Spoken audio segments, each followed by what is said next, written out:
En fait, c'est ce que vit tous les jours une personne dyspraxique parce que la coordination des mouvements fins, comme simplement ouvrir une bouteille d'eau, est compliquée. Et là, on vous a facilité la chose. On n'a pas laissé l'eau dans les bouteilles. Scientifique. La façon dont c'est écrit, bon, c'est plus compliqué parce que c'est pas en rang. Donc bon, c'est compliqué, c'est dur, mais j'ai réussi.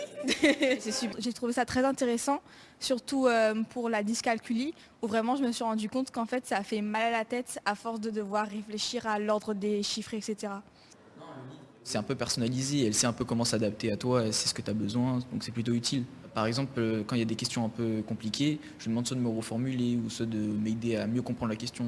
De nous mettre à la place des dyslexiques, parce que c'est souvent, on les voit souvent comme ça, mais on ne sait pas vraiment ce qu'ils traversent. 4 à 5% des élèves d'une classe sont dyslexiques en France. Des difficultés de lecture, d'apprentissage, de compréhension. Un quotidien qui peut s'avérer handicapant pour les élèves.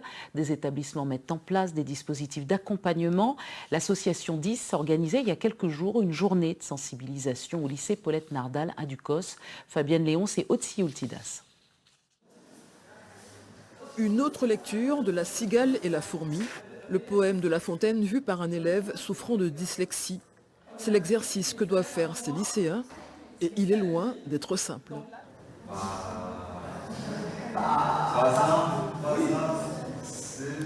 Ça nous permet de nous mettre à la place des dyslexiques, parce que c'est souvent, on les voit souvent comme ça, mais on ne sait pas vraiment ce qu'ils traversent.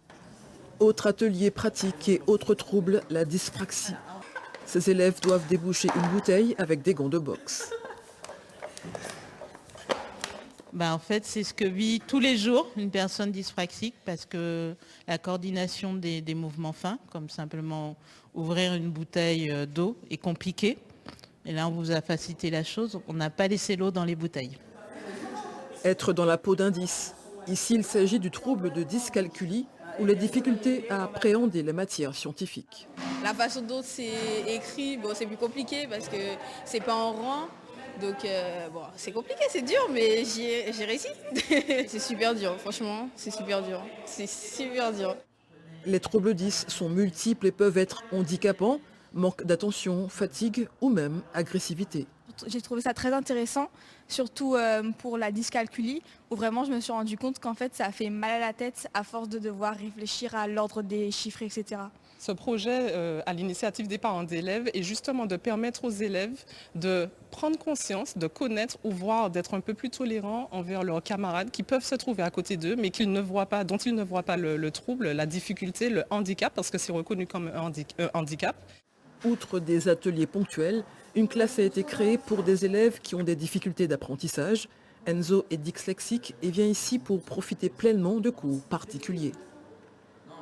C'est un peu personnalisé, elle sait un peu comment s'adapter à toi, elle sait ce que tu as besoin, donc c'est plutôt utile. Par exemple, quand il y a des questions un peu compliquées, je demande soit de me reformuler ou soit de m'aider à mieux comprendre la question, des trucs comme ça.